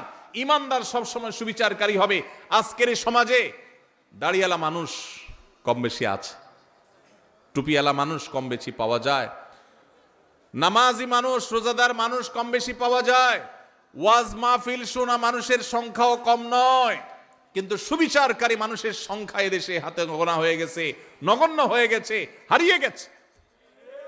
ভাইরা আমার, আমরা আমাদের জীবনের পরতে পরতে প্রত্যেকটা জায়গায় জায়গায় আমাদের ন্যায় বিচারের প্রশ্ন আসে। আমরা হয়তো মনে করেছি অনেকে ন্যায় বিচার আর অবিচার এগুলো তো জজদের কাজ, বিচারকদের কাজ। না ভাই, আপনি নিজে বিচারক। প্রতিটা পদে পদে আপনার বিচারের প্রশ্ন আসে। শুধুমাত্র মুসলমানদের সাথে না, এমনকি অন্য ধর্মের মানুষও যদি হয়, হিন্দু বৌদ্ধ খ্রিস্টান যে কোনো ধর্মের মানুষও যদি হয়, আল্লাহ বলেছেন কোরআনে, লা ইয়ানহাকুমুল্লাহু আনিল্লাযীনা লাম ইউকাতিলুকুম ফিদ-দীনি ওয়া লাম ইউখরিজুকুম মিন দিয়ারিকুম আন তাবাররুহুম ওয়া তুকসিতু ইলাইহিম ইন্নাল্লাহা ইউহিব্বুল মুকসিতিন। অন্য ধর্মের মানুষরা তোমাদের উপর যদি কোনো যুদ্ধ চাপায় না দেয়, তোমাদের দেশ থেকে বের করে না দেয়, শান্তিপূর্ণভাবে যদি সহাবস্থান করে, তাহলে তাদের প্রতি অন্য ধর্মের মানুষ হওয়া সত্ত্বেও ন্যায়নিষ্ঠ আচরণ করতে আল্লাহ নিষেধ করেন না, বরং ন্যায়নিষ্ঠ আচরণকারীদেরকেই আল্লাহ ভালোবাসেন। এই জন্য ন্যায়নিষ্ঠ আচরণ করবো তো ইনশাআল্লাহ। ভাইরা আমার, আমাদের জীবনের প্রতিটি পদে পদে কিন্তু ন্যায় আচরণ করার ব্যাপার আছে। এখন মুশকিল হলো, আমরা ন্যায়সঙ্গত আচরণ বা ন্যায় বিচার এটা অন্যের বেলা অনেক সময় করতে পারি, নিজের লোক হলে তখন পারি না। আল্লাহ রাব্বুল আলামিন সেজন্য বলেছেন, ওয়াইন কুলতুম ফাদিলু ওয়ালাউ কানা যা কুরবা। যখন কথা বলবা ইনসাফের সাথে বলবা, সত্যটা হক কথাটা বলবা, যদিও তোমার আত্মীয় হয়, রক্ত সম্পর্কীয়, কাছের লোক হয়, তারপরও হক কথা বলতে দ্বিধা করবা। একটা অপকর্ম করেছে কে? আপনার চাচাতো ভাই বা আপনার আপন ভাই বা আপনার শালা, আপনার কাছের কেউ। আপনার এখন মুখে একেবারে কুলুপ, মুখে তালা, আপনি কিচ্ছু দেখেন নাই, কারণ আকামটা করছে কে? কাছের লোক। এটা কি সুবিচার না অবিচার? অবিচার। আমার বাবাও যদি অন্যায় করেন, আর যদি এখানে আমার সাক্ষ্য দেওয়ার প্রশ্ন আসে, একজন মুকসিত যাকে আল্লাহ ভালোবাসেন, সেই সৌভাগ্যবান মানুষ, সেই ইমানদার, তিনি তার বাবার বিরুদ্ধে সাক্ষ্য দিবেন, তারপরেও তিনি অবিচার করবেন না। সহজ কথা না ভাই? ওয়াজ করা অনেক সহজ, এই বিষয়টা আমল করা এত সহজ না। আল্লাহ রাব্বুল আলামিন কোরআনে কারীমে সেজন্য বলেছেন, ওয়ালা ইয়াজরিমান্নাকুম শানাআনু কওমিন আল্লা তা'দিলু ই'দিলু হুয়া আকরাবু লিত-তাকওয়া। তোমার সাথে কারোর শত্রুতা আছে, কারোর শত্রুতা আছে, যেহেতু শত্রুতা আছে সেই জন্য ওই বেটা কোনো কারণে ফেঁসে গেছে। তুমি জানো যে লোকটার আসলে দোষ নাই, কিন্তু যেহেতু শত্রু, অতএব এই চান্সে সে যেহেতু ফেঁসে গেছে, পারলে ধরে আরো তার ডুবাই দাও। এই আচরণটা আমাদের সমাজে আছে না নাই? রাজনৈতিক দ্বন্দ্ব আছে, আপনি এক দল করেন, সে আরেক দল করে, যেভাবে হোক সে ফেঁসে গেছে, আসলে সে দোষী না, আপনি জানেন। দোষী হলে তো ভিন্ন কথা, মনে করেন সে দোষী না, এটা আপনি জানেন, যেহেতু তার সাথে আপনার রাজনৈতিক দ্বন্দ্ব আছে এবং সে ফেঁসে গেছে, তার নামে একটা বদনাম উঠে গেছে, তাহলে এবার এই চান্সে আপনিও ঢোল পিটাইয়া তার বদনামে আরো বাড়ায় দিলেন। সুবিচার না অবিচার? আল্লাহ এই কথা বলেছেন, ওয়ালা ইয়াজরিমান্নাকুম শানাআনু কওমিন আল্লা তা'দিলু। খবরদার, কারোর সাথে তোমার শত্রুতা থাকতে পারে, ভিন্ন মত থাকতে পারে, ভিন্ন চিন্তা থাকতে পারে, মতবিরোধ থাকতে পারে, মতপার্থক্য থাকতে পারে, তোমার সাথে যত শত শত্রুতা থাকুক না কেন, শত্রুতার কারণে তার প্রতি জুলুম যেন না হয়। হক কথা শত্রুর পক্ষেও যদি যায়, সেটা বলতে তোমার দ্বিধা করা যাবে না। আর যদি হক কথা বলতে গিয়ে নিজের কাছের লোক বেজার হয়, সেটা বলতেও দ্বিধা করা যাবে না। কোনো অবস্থাতে অবিচার করা যাবে। আল্লাহ রাব্বুল আলামিন সে মানুষদেরকে ভালোবাসেন যারা অবিচার করে না। ভাইরা আমার, এই ব্যাধিটা আমাদের সমাজে সবচেয়ে প্রকট আকার ধারণ করেছে। শহরে গ্রামে সর্বত্র আপনি দেখবেন যে মানুষটার সবই ভালো, কিন্তু তার বিবেক বিবেচনা অনুযায়ী সে কাজ করে না। তার চোখের সামনে একটা অঘটন ঘটেছে, সে দেখেছে, কিন্তু সে না দেখার ভান করে আছে। শুধুমাত্র পক্ষের লোক যদি হয় তো উল্টাপাল্টা হইলে ওইটাকে লেপস্যাপ দিয়ে ওইটাকে জোড়া তালে দিয়ে ভালো করার চেষ্টা, আর যদি বিরুদ্ধের লোক হয় তাহলে ভালো জিনিসটাকেও খোঁচায় খোঁচায় খারাপ করার চেষ্টা। আছে না নাই? এগুলো করে আপনি রাজনীতি করতে পারেন, এগুলো করে আপনি ব্যক্তি স্বার্থ উদ্ধার করতে পারেন। মনে রাখবেন, কিয়ামতের ময়দানে আল্লাহর আযাবকে আপনি এড়াতে পারবেন। এই জন্য যদি মুসলমান হতে হয়, যদি মুকসিত হতে হয়, যদি আল্লাহর প্রিয় বান্দা হতে হয়, তাহলে অবিচার ছাড়তে হবে, ন্যায় বিচার আনতে হবে নিজের জীবনে, নিজের চিন্তায়, নিজের আচরণে, নিজের কথায়, নিজের কাজে। আমার কথা দিয়ে কারো প্রতি যেন অবিচার না হয়। চেষ্টা করবো তো ইনশাআল্লাহ, আমাদের মুখ দিয়ে, আমাদের জবান দিয়ে কারোর প্রতি কোনো অবিচার যেন না হয়, কোনো অবস্থাতেই না। আল্লাহ আমাকে, আপনাকে, আমাদের সবাইকে এই আমলটি করার মধ্য দিয়েও আল্লাহর প্রিয় বান্দা যাদেরকে স্বয়ং আল্লাহ ভালোবাসেন। যত সহজে বলে ফেলছি, বিষয়টা তো সহজ না। আরে ভাই, আল্লাহকে ভালোবাসাটাই তো অনেক বড় ব্যাপার, গৌরবের ব্যাপার যে আপনি আল্লাহকে ভালোবাসেন। রাষ্ট্রের সর্বোচ্চ চেয়ারে মানুষ, তার সাথে আপনার সম্পর্ক আছে, আসা যাওয়া আছে, এইটুকুই তো আপনার গৌরবের জন্য যথেষ্ট। আর সেখানে সেই লোক নিজে আপনাকে ভালোবাসেন, এটা যদি তিনি জানায় দেন যে আমি কক্সবাজার জেলার উখিয়ার অমুক গ্রামের অমুককে আমি ভালোবাসি, পছন্দ করি, সে আমার বন্ধু, বেস্ট ফ্রেন্ড, এটা যদি রাষ্ট্রের সর্বোচ্চ ব্যক্তি বলে, পাবলিকলি ডিক্লেয়ার করে, আপনার গর্বের কোনো শেষ থাকবে? সেখানে স্বয়ং আল্লাহ রাব্বুল আলামিন, কোন রাষ্ট্রের প্রধান না, এই সকল সৃষ্টি জগতের মহান সৃষ্টিকর্তা যিনি, তিনি নিজে ঘোষণা দিয়েছেন যাদের মধ্যে ইনসাফ আছে, যাদের মধ্যে ন্যায় বিচার আছে, যারা অন্যায় করে না, জুলুম করে না, নিজের প্রতিও না, শত্রুর প্রতিও না, অমুসলমানের প্রতিও না, কারোর প্রতি না, ন্যায় এবং ইনসাফের ক্ষেত্রে তারা এক চুলে দিক সেদিক হয় না। কে নাখোশ হলো আর কে খুশি হলো, তার দল থাকলো কি থাকলো না, তার পছন্দের লোকজন তাকে ভালোবাসলো কি বাসলো না, এসব দেখা দেখি নাই। সৎ এবং সত্য কথা সে ঠিকই বলে, ইনসাফ ঠিকই করে, জুলুম কারোর প্রতি করে না। এই মানুষকে স্বয়ং আরশের মালিক, স্বয়ং রাজাদিরাজ, সকল সৃষ্টি জগতের সৃষ্টিকর্তা মহান আল্লাহ রাব্বুল আলামিন স্বয়ং ভালোবাসেন। আল্লাহ তাআলা আমাদের সবাইকে সেই সৌভাগ্যবান মানুষদের কাতারে শামিল হওয়ার তৌফিক দান করুন। তাহলে তিনটা শ্রেণী পেয়ে গেলাম। প্রথম শ্রেণী ছিল কি? মুহসিন, যারা খুঁটে খুঁটে সব ভালো কাজগুলো করে, মানুষ উপকার করে, ইহসান করে। আর দ্বিতীয় হলেন মুত্তাকি, যাদের মধ্যে আল্লাহর ভয়ের চেতনা আছে, সেজন্য সে আল্লাহর ফরজ নির্দেশ ছাড়া থাকতে পারে না, আর আল্লাহর হারামের ধারে কাছেও যায় না। আর 3 নম্বর হলেন ইনসাফকারী, মুকসিত, যাদেরকে বলেছেন আল্লাহ। আল্লাহর ভাষা যারা মুকসিত, সে ইনসাফকারী, ন্যায় নিষ্ঠ আচরণকারী, কখনো অবিচার করে না, দোস্ত হোক আর যেই হোক। আল্লাহ তাআলা আমাদের সবাইকে এদের কাতারে শামিল হওয়ার তৌফিক দান করুন। নাম্বার 4 নম্বর হলো যারা তওবা করে। যারা কি করে ভাই? তওবা করে। আল্লাহু আকবার। আমাদের সবারই জীবনে ভুল ত্রুটি হয়, হয় কি হয় না বলেন? গুনাহমুক্ত কে কে আছেন এখানে? আছেন কেউ? সবারই আমাদের গুনাহ হয়। নবী সাল্লাল্লাহু আলাইহি ওয়াসাল্লাম এই কথাই বলেছেন, কুল্লু বনি আদম খাত্তা ওয়া খায়রুল খাত্তাইনা আত-তাওয়াবুন। সকল আদম সন্তানই কম বেশি অপরাধী, আমাদের সবারই কম বেশি দোষ আছে। কিছু লোক আছে সমাজে, দেখবেন সে কোনো দোষ খুঁজে পায় না। আছে না নাই? নিজের কোনো দোষ খুঁজে পায় না। বিপদ আপদ হলে বলে কি, আমার কেন এগুলা হলো, আমি বুঝলাম না, কি অন্যায়টা করলাম, আমি কি অন্যায় করছি, উনি খুঁজে পায় না। নিজের অন্যায় খুঁজে না পাওয়াটাই তো সবচেয়ে বড় অন্যায়, ঠিক না? ঠিক।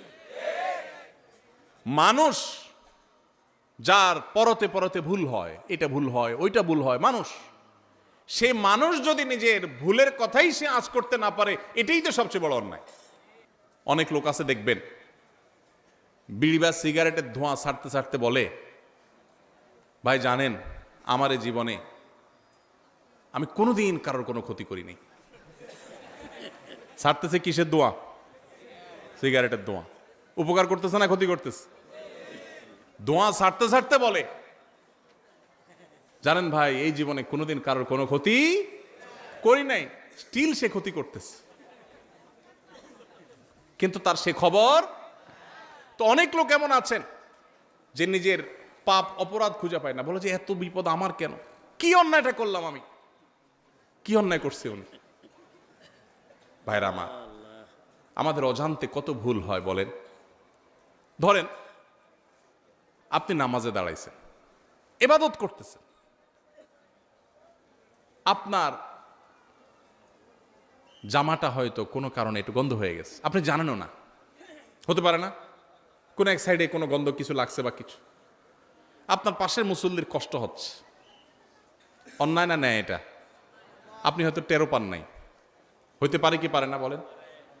আপনি হয়তো বাজারে গেছেন, পাবলিক বাসে উঠছেন, খুব চাপাচাপি ভিড়ের মধ্যে উঠছেন, এই চাপের মধ্যে একটু জোর করে উঠতে গিয়া হয়তো কেউ কষ্ট পেয়েছে, আপনি টেরো পান নাই, হতে পারে কি পারে না? হতে পারে না এরকম? আপনি হাঁটছেন, আপনার পায়ের নিচে হয়তো পিপিলিকা পড়ে মারা গেছে। পিপিলিকা আপনাকে কষ্ট দিলে নিধন করা জায়েজ আছে, তাকে মারা না জায়েজ না, কিন্তু কোনো প্রয়োজন ছাড়া, কোনো কারণ ছাড়া আল্লাহর কোনো প্রাণীকে অহেতুক হত্যা করা, এটা আপনার জন্য ইসলাম আপনি সেটা করতে বলে নাই।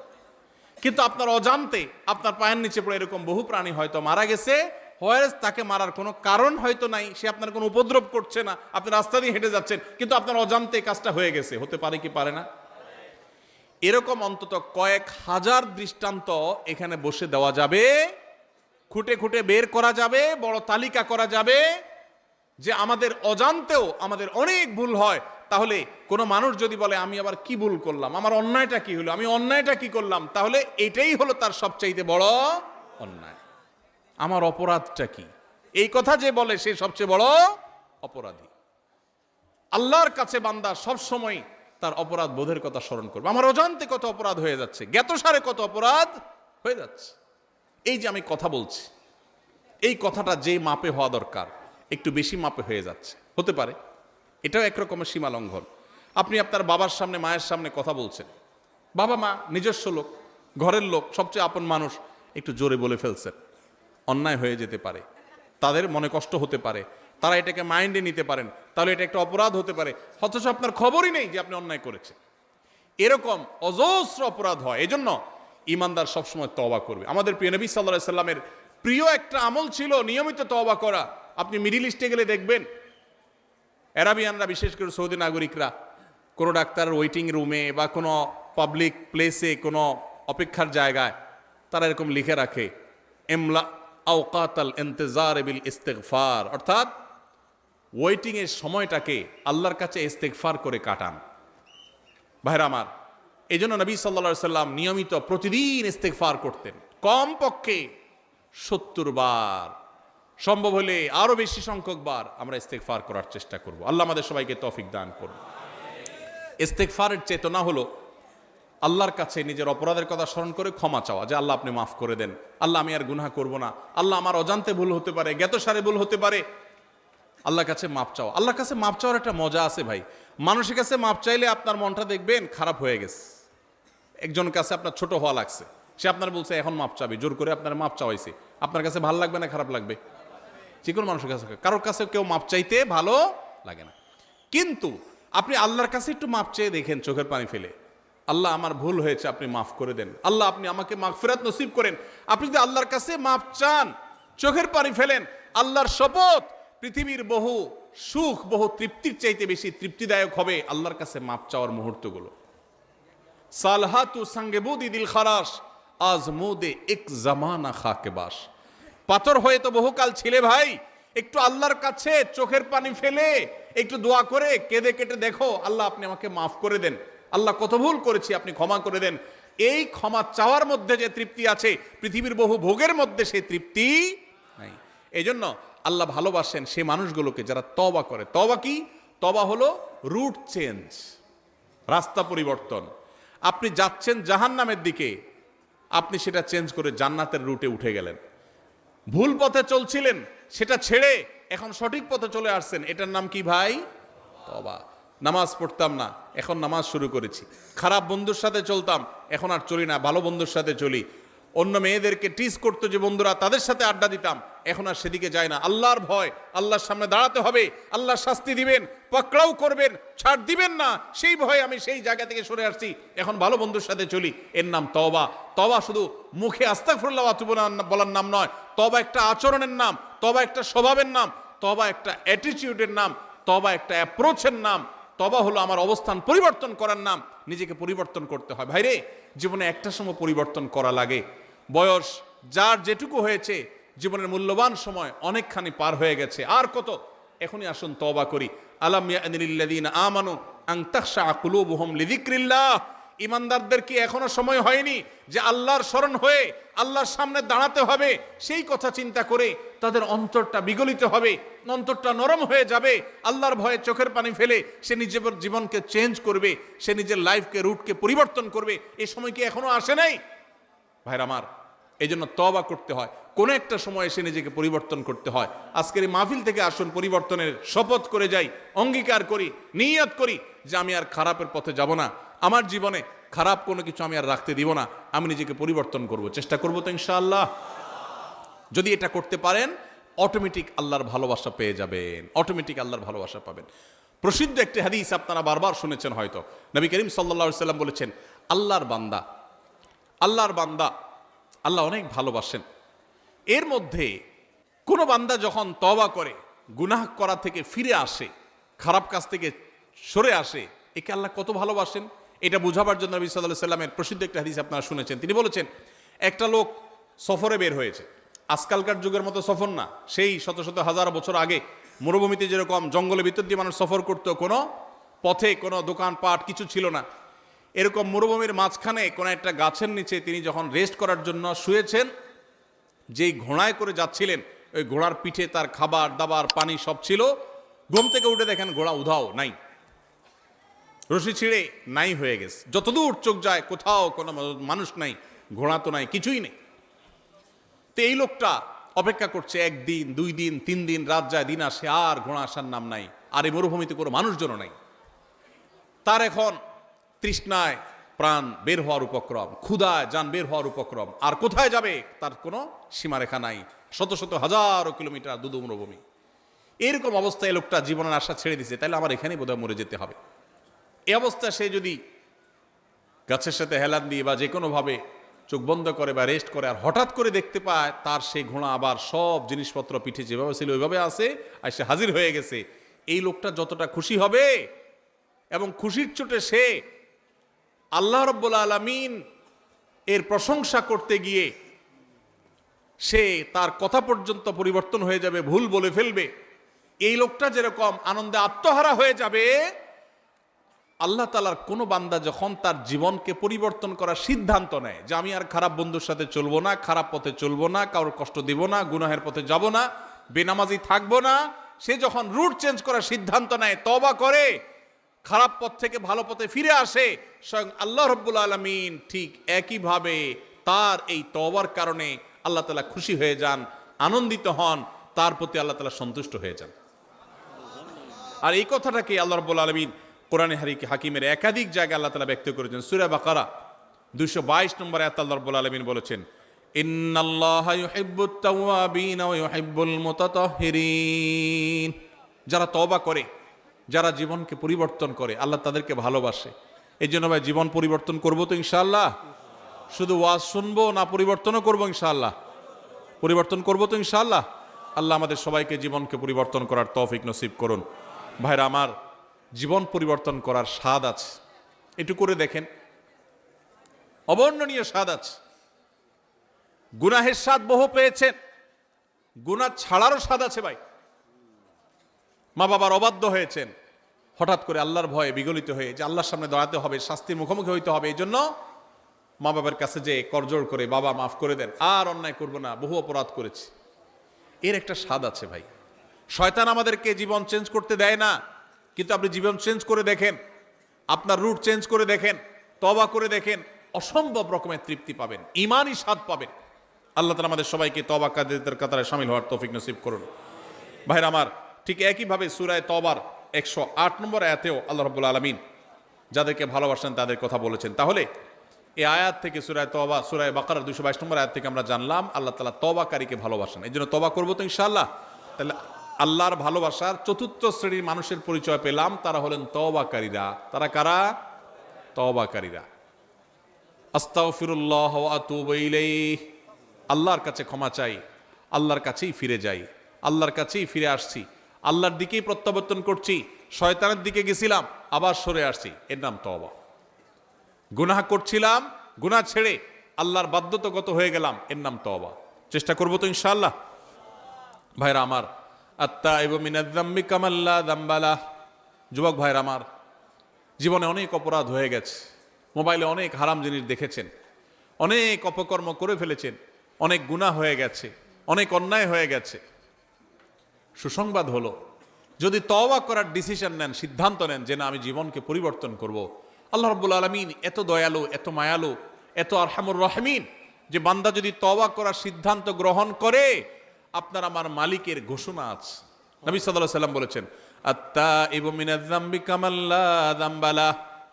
কেউ যদি পাপাচার করার পর ফিরে আসে, তওবা করে, জীবন পরিবর্তন করার সংকল্প করে, সিদ্ধান্ত নেয়, কামান লা যামবা লাহ, তার আগের পাপগুলো আল্লাহ তাআলা এমন ভাবে মাফ করে দেন যেন তার আমল নামাতে, প্রোফাইলে কিছুই ছিল না, সব ক্লিন, পরিষ্কার হয়ে যায়, পুরা ডিলেট হয়ে যায়, রিসেট হয়ে যায়। আল্লাহ তাআলা তার সমস্ত গুনাহ মাফ করে দেন যদি সে সমস্ত গুনাহ থেকে তওবা করতে পারে। তওবা করবো তো ইনশাআল্লাহ। ভাইরে, যেদিন নাকের ডগার নিঃশ্বাস শেষ হয়ে যাবে, চোখের সামনে জাহান্নাম দেখা যাবে, সেদিন তওবার জিগির তুলবেন, অনন্তকাল তওবা করবেন, 2 পয়সার লাভ হবে না। এখনো নিঃশ্বাস আছে নাকের ডগায়, এখনো শ্বাস প্রশ্বাস প্রবাহিত হয়। অতএব এখনই সময় তওবা করার, এখনই সময় তওবা করার। তওবার জন্য কোনো বয়সের প্রয়োজন হয় না। আমরা মনে করি বুড়া বয়সে তওবা করতে হয়, না ভাই, যৌবন বয়সেই তওবা করতে হয়। আল্লাহ আমাদেরকে আল্লাহর তওবাকারী বান্দাদের কাতারে শামিল হওয়ার তৌফিক দান করুন। তাহলে 4 নম্বর, যাদেরকে আল্লাহ ভালোবাসেন তারা হলেন কারা? তওবাকারীরা।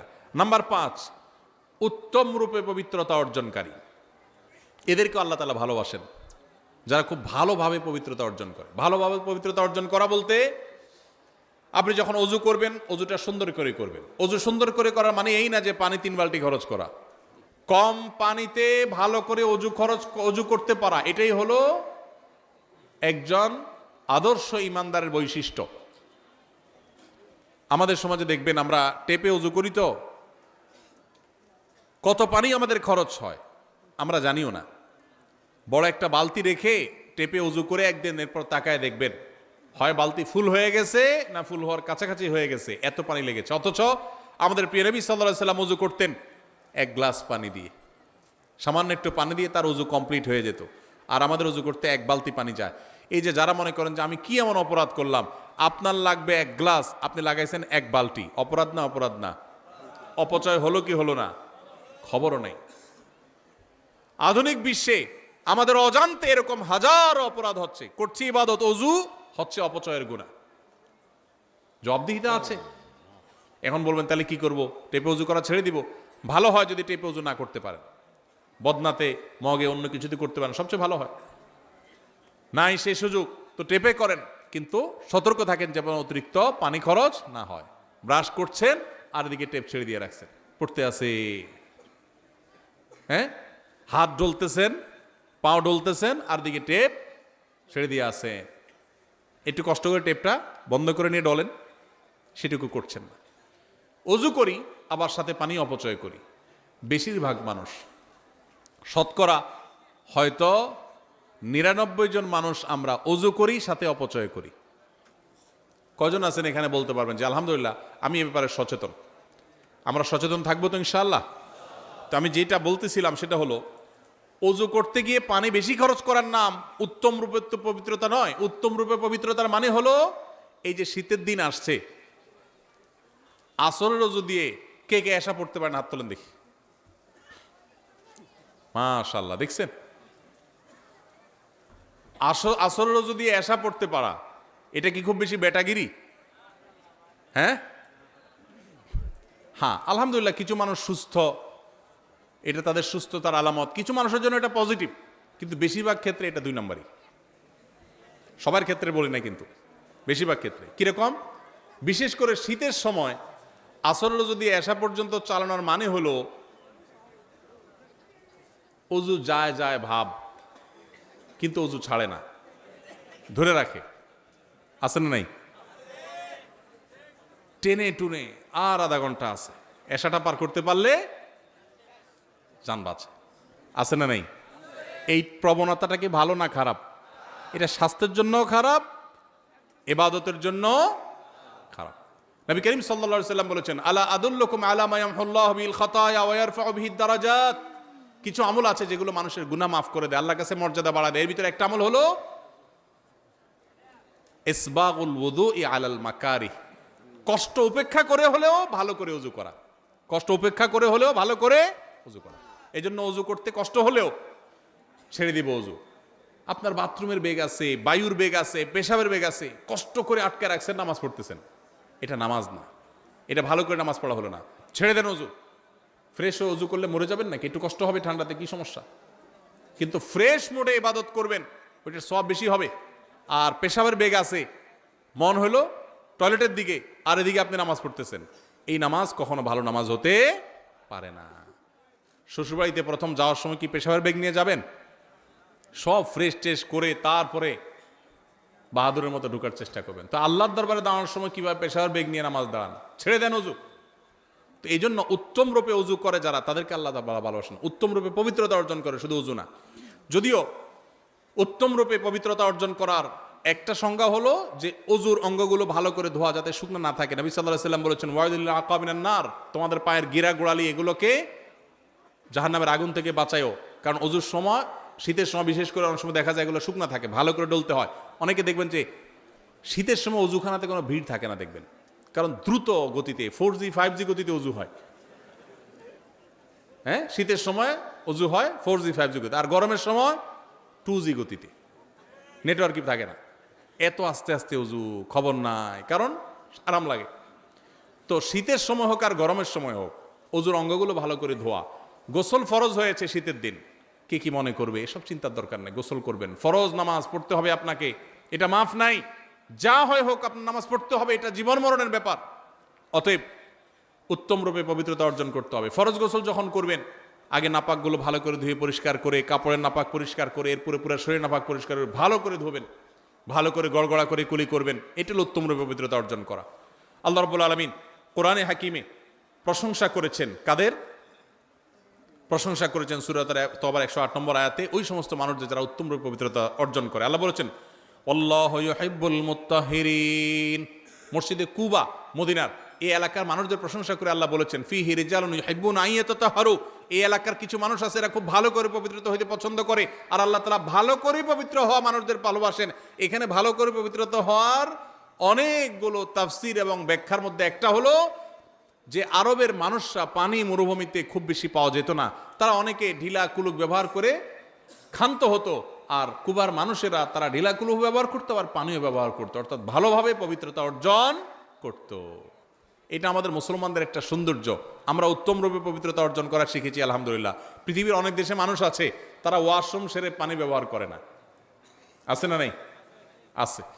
তো যাই হোক, অজু হোক আর গোসল হোক, উত্তম রূপে যারা পবিত্রতা অর্জন করে এদেরকে আল্লাহ তাআলা ভালোবাসেন। এটা 5 নম্বর। নাম্বার 6, ধৈর্যশীলকে আল্লাহ তাআলা ভালোবাসেন। কাদেরকে আল্লাহ ভালোবাসেন? ধৈর্যশীলদেরকে আল্লাহ তাআলা ভালোবাসেন। আল্লাহ রাব্বুল আলামিন কোরআনে হাকিমে ধৈর্যশীলদের ভালোবাসা সম্পর্কে বলেছেন সূরা আলে ইমরান 146 নম্বর আয়াতে, ওয়াল্লাহু ইউহিব্বুস সাবিরিন। আল্লাহ তাআলা ধৈর্যশীলদেরকে ভালোবাসেন। ধৈর্য ধরা কি সহজ কাজ না কঠিন কাজ? বড় কঠিন কাজ। সুবহানাল্লাহ, আলহামদুলিল্লাহ বলা সহজ, কোরআন তেলাওয়াত পড়াও, এমনকি দান সদকা করো, ধৈর্য ধরাটা, চান্দি যখন গরম হয়ে যায়, মাথা যখন রক্ত উঠে যায়, তারপরও ঠান্ডা মাথায় পরিস্থিতি সামাল দেওয়া, এর নাম সবর। এর নাম কি? সবর। সবর নাই। অনেককে দেখবেন মাশাআল্লাহ নামাজে কালামে উনি 100তে 100, রোজাতে উনি 100তে 90, অনেক ভালো মানুষ, কিন্তু মেজাজ যখন গরম হয় তখনই 100-10 আছে না নাই? আছে না এরকম লোক? সবই ভালো, বদমেজাজ, সবই ভালো, কিন্তু কি বদমেজাজ। আমাদের এই দেশে পত্রিকার পাতা খুললেই দেখবেন বিয়ের বাড়িতে চিংড়ির সাইজ একটু ছোট হয়েছে। আগে তো চুক্তি করে যায়, সব তো ফকির, খাওন তো জন্মে চোখে দেখে নেই, এই জন্য আরেকজন বাড়িতে খাইতে যাবে, শর্ত করে দিয়ে গেছে এই সাইজের চিংড়ি থাকতে হবে আমাদের, কারণ আমরা ফকির নিজ জীবনে চোখে দেখিনি। বিয়ের যে যাইতে যারা শর্ত দিয়ে যায় এরা হলো এই জাতের লোক, বুঝতে পারছেন? তো সাইজ একটু বেশ কম হয়ে গেছে, কথা কাটাকাটি হয়েছে, মারামারি হয়ে গেছে, ওখানে বিয়ে তো ভাঙছে পারলে একজন শহীদ হয়ে গেছে, জাহান্নামে গেছে। যদি মারামারিতে লিপ্ত হয়ে মরে তাহলে ওইটাও জাহান্নামে যাওয়ার কথা, আল্লাহু আলাম, ব্যক্তি বিশেষের জন্য ফায়সালা না। যাই হোক, তো ধৈর্য এটা হারায় গেছে আমাদের সমাজ থেকে। সামান্য চুন থেকে নুন খসছে, তালাক হয়ে গেছে, ধৈর্য নাই। সব আমল আছে এই সমাজে কম বেশি, সবরটা উঠে গেছে, ধৈর্যটা উঠে গেছে। অথচ আপনারা অনেকেই হয়তো জানবেন একটা মাত্র আমল আছে কোরআন এবং হাদিস ঘেটে আপনি যদি দেখেন, যে আমলের বিনিময় আল্লাহ তাআলা ব্ল্যাঙ্ক চেক দিয়ে যেরকম মানুষ পেমেন্ট দেয়, আল্লাহ কিয়ামতের ময়দানে সব দিবেন ব্ল্যাঙ্ক চেক দিয়া, মানে হিসেব ছাড়া। আল্লাহ বলেছেন ইন্নামা ইউওয়াফাস সাবিরুনা আজরাহুম বিগাইরি হিসাব, যারা সবরকারী হবে, ধৈর্যশীল হবে, এদের বিনিময় দেওয়ার সময় ধৈর্য তুমি কতটা করেছ, কত ডিগ্রির করেছ, এইসব মাপজোপ দেখবেন না। আল্লাহ সবরকারীদের, ধৈর্যদারীদের হিসাব আল্লাহ তাআলা হিসাব ছাড়া দিবেন। এই জন্য সবর করবো তো ইনশাআল্লাহ। সবর করলে হিসাব ছাড়া বিনিময় পাওয়া যাবে, সবর করলে আল্লাহর ভালোবাসা পাওয়া যাবে। আল্লাহর ভালোবাসা, আল্লাহু ইউহিব্বুস সাবিরিন, আল্লাহ তাআলা ধৈর্যশীলদের ভালোবাসেন। আবার আল্লাহ তাআলা কোরআনে বলেছেন আল্লাহ তাআলা ধৈর্যশীলদের সাথে থাকেন, আছেন। তো এই জন্য ধৈর্য ধারণ করার চেষ্টা করব। ধৈর্য 3 প্রকার ভাই। এক হলো ইবাদত করতে গিয়ে ধৈর্য, ফজরের সময় নামাজ পড়তে কষ্ট হয়, একটু ধৈর্য ধারণ করে নামাজটা পড়লাম, এটা এক প্রকারের সবর।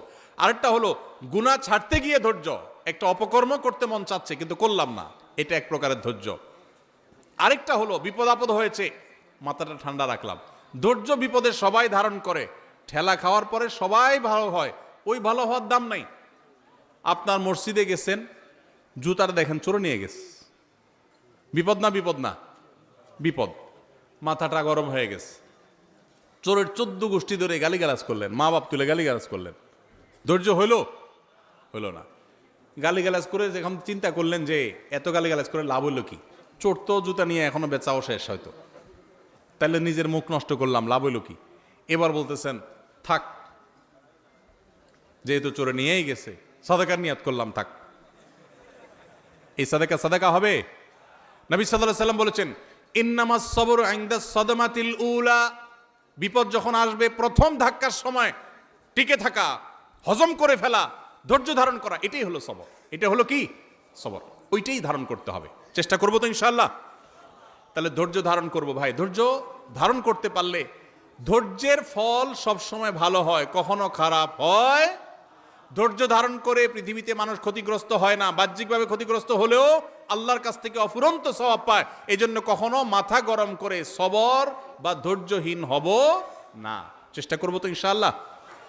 যদি এই একটা আমল সাথে নিয়ে যেতে পারেন, সবর করবেন। আমল করতে গিয়ে কষ্ট হয়, সবর করলেন। পাপ ছাড়তে গিয়ে কষ্ট হয়, সবাই পাপ করে মজা করে, আমি করলাম না, কষ্ট হয়। বিপদ আসছে, মাথা রক্ত উঠে, কিন্তু নিজেকে সামলাই নিলাম, কষ্ট হয়। এই কষ্টগুলো যদি হজম করতে পারেন তো মনে রাখবেন ধৈর্যশীলদের জন্যই আল্লাহ তাআলা জান্নাত দান করবেন। আস-সবরু জাযাউহু আল জান্নাহ, সবরের বিনিময়ে আল্লাহ তাআলা জান্নাত দিবেন। আল্লাহ আমাদের সবাইকে সবরকারীদের কাতারে শামিল হওয়ার তৌফিক নসিব করুন। সবাই চেষ্টা করবো তো ইনশাআল্লাহ। সবর আসার জন্য সবরকারী মানুষদের দেখবেন, কিছু মানুষ দেখবেন চরম পরিস্থিতিতেও মাথা ঠান্ডা রাখতে পারে। এই মানুষের সাথে সাথে থাকবেন, তার সোহবতে যাবেন, তার সান্নিধ্যে সংস্রবে যাবেন, এর সোহবত থেকে আপনার ভিতরে এই গুণটা আসবে ইনশাআল্লাহ। তাহলে 6 নম্বর হলো যাদেরকে আল্লাহ ভালোবাসেন তারা হলেন ধৈর্যশীল সবরকারী। 7 নম্বর হলেন যারা আল্লাহর প্রতি ভরসা রাখেন, যারা আল্লাহর প্রতি ভরসা রাখেন। আল্লাহ রাব্বুল আলামিন বলেছেন ফাবিমা রাহমাতিম মিনাল্লাহি লিনতা লাহুম, হে রাসূল আল্লাহর অনুগ্রহে আপনি কোমল হয়েছেন, আপনি নরম দিলের হয়েছেন। ওয়ালাউ কুনতা ফাদ্দান গালিদাল কলবি লানফাদ্দু মিন হাওলিক, যদি আপনি শক্ত হৃদয়ের হতেন কঠোর স্বভাবের হতেন, তাহলে মানুষ আপনার পাশে থাকতো না। নবীজির কথা আল্লাহ তাআলা বলছেন, আমাদের নবীজি খুব নরম ছিলেন, কোমল ছিলেন, রূঢ় স্বভাবের ছিলেন না। যদি রূঢ় স্বভাবের হতেন তাহলে তার পাশে পৃথিবীর কেউ থাকতো না, গোটা বিশ্ব তার কাছে এসে গেছে তার কোমলতার কারণে।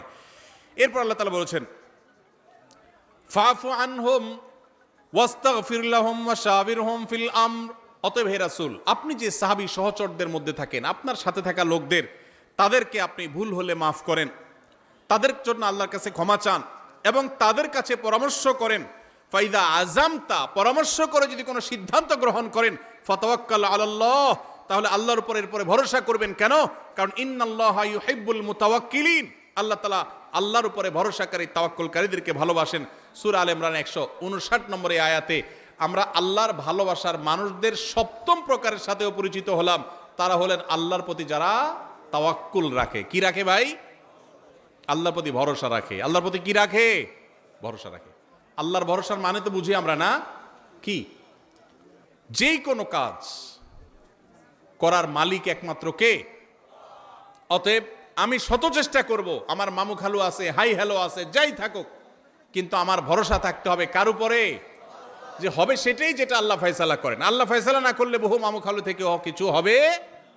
আবার একইভাবে আমার জীবনে যত বিপদ আসুক, আমি বাহ্যিকভাবে দেখছি যে আমার চোখে ধোঁয়া ছাড়া কিছু নেই, আমার দেয়ালে পিঠ ঠেকে গেছে, তারপরও আমার ভরসা থাকবে কার উপরে?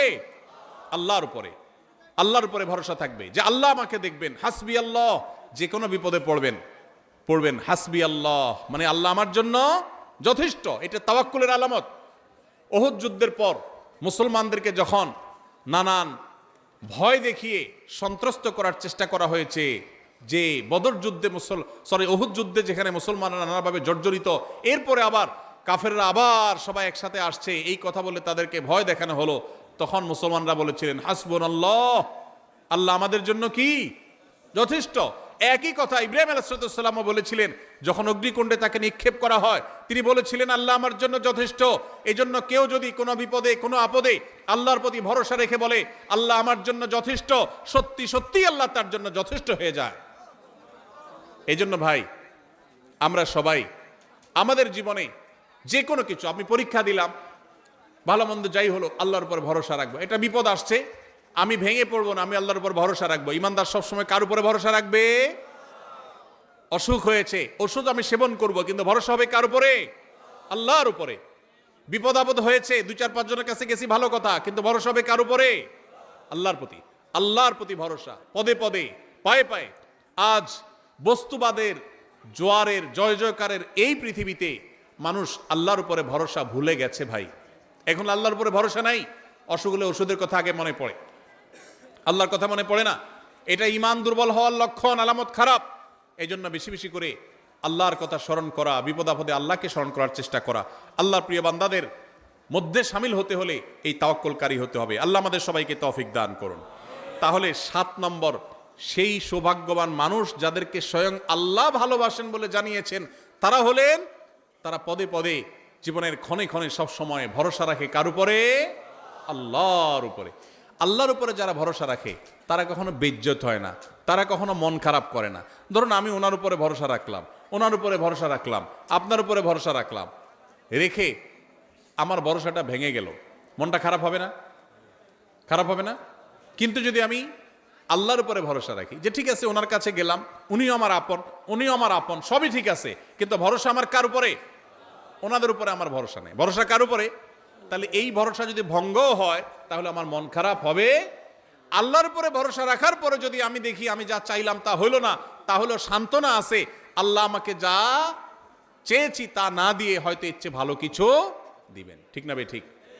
এই জন্য সবসময় আমরা কার উপরে ভরসা রাখবো? ইনশাআল্লাহ। বাচ্চাদেরকে আল্লাহর ভরসা শিখাবো, তাওয়াক্কুল শিখাবো। আমাদের থেকে হারিয়ে যাওয়া আমলগুলো, হারিয়ে যাওয়া গুরুত্বপূর্ণ বৈশিষ্ট্যগুলোর একটি হলো এই তাওয়াক্কুল। মুসলমানদের কাছ থেকে আজ হারিয়ে গেছে ভাই। আমাদের বাচ্চা বলি, বড় বলি, আমাদের মধ্যে আল্লাহর প্রতি তাওয়াক্কুল জিনিসটা নাই। বস্তুবাদ আমাদের কাছে এত নগদ নগদ সবকিছুকে পাইয়ে দিচ্ছে যে আল্লাহর কথা আমাদের আর স্মরণ হয় না। ভাইরা আমার, কোভিড-19 এসে আমাদেরকে কিন্তু তাওয়াক্কুল শিখাই দিয়ে গেছে। ঠিক না ভাই ঠিক? তাওয়াক্কুল শিখাইছে না শিখায় নাই? আল্লাহু আকবার। শত সহস্র ব্যবস্থা থাকার পরও ইমানদার আল্লাহর উপর তাওয়াক্কুলটাকে অগ্রাধিকার দিবে। নাম্বার 8, সর্বশেষ প্রকার হলো আল্লাহর রাহে যারা জিহাদ করেন, জীবন বাজি রাখেন, আল্লাহর নির্দেশে যারা জিহাদে থাকেন, সেই মানুষগুলো সম্পর্কে আল্লাহ তাআলা সূরা সফের 4 নম্বর আয়াতে বলেছেন, ইন্নাল্লাহা ইউহিব্বুল্লাযিনা ইউকাতিলুনা ফী সাবিলি, যারা আল্লাহর রাহে জিহাদ করে, তারা আল্লাহর রাহে জিহাদ করে কিভাবে? সফফান, সারিবদ্ধভাবে, কান্নাহুম বুনিয়ানুম মারসুস। ইন্নাল্লাহা ইউহিব্বুল্লাযিনা ইউকাতিলুনা ফী সাবিলিহি সফফান কান্নাহুম বুনিয়ানুম মারসুস, যারা আল্লাহর রাহে সারিবদ্ধভাবে দাঁড়িয়ে এরকম বৃক্ষরাজির মতো যারা জিহাদে লিপ্ত থাকে, আল্লাহ রাব্বুল আলামিন তাদেরকে ভালোবাসেন, তাদেরকে আল্লাহ পছন্দ করেন। তাহলে আল্লাহর ভালোবাসার মানুষ হতে হলে আল্লাহর রাহে জিহাদ যখন করার সুযোগ তৈরি হবে তখন জিহাদও করতে হবে। আল্লাহ তাআলা আমাদের সবাইকে আল্লাহ তাআলার প্রিয় বান্দাদের কাতারে শামিল হওয়ার তৌফিক নসিব করুন। আমি এক নজরে আবারও বলে দিচ্ছি, নাম্বার 1, যারা মুহসিন, ভালো কাজ করেন খুঁজে খুঁজে, আল্লাহ তাদের ভালোবাসেন। যারা মুত্তাকি, যারা তাকওয়া অবলম্বন করেন, তাদেরকে আল্লাহ ভালোবাসেন। যারা ইনসাফ করেন, ন্যায়নিষ্ঠ আচরণ করেন, কারোর প্রতি অবিচার করেন, আল্লাহ তাদেরকে ভালোবাসেন। নাম্বার 4, যারা তওবা করেন, কোনো অন্যায় ভুল হয়ে গেলে আল্লাহ তাদেরকে ভালোবাসেন। নাম্বার 5, যারা উত্তম রূপে ভালো করে পবিত্রতা অর্জন করে, তাদেরকে আল্লাহ ভালোবাসেন। নাম্বার 6, যারা বিপদ আপদে ইবাদত করতে গিয়ে, গুনাহ থেকে বেঁচে থাকতে গিয়ে সবর করে, সে সবরকারীদের আল্লাহ ভালোবাসেন। নাম্বার 7, যারা আল্লাহর পরে ভরসা রাখেন, তাদেরকে আল্লাহ ভালোবাসেন। নাম্বার 8, যারা আল্লাহর রাহে জিহাদে রত হন, আল্লাহ তাআলা তাদেরকে ভালোবাসেন। আল্লাহ তাআলা আমাদের সবাইকে আল্লাহর ভালোবাসা মানুষদের কাতারে শামিল হওয়ার তৌফিক নসিব করুন, বলুন আমিন। আল্লাহর ভালোবাসা অর্জন করার তৌফিক নসিব করুন, বলুন আমিন।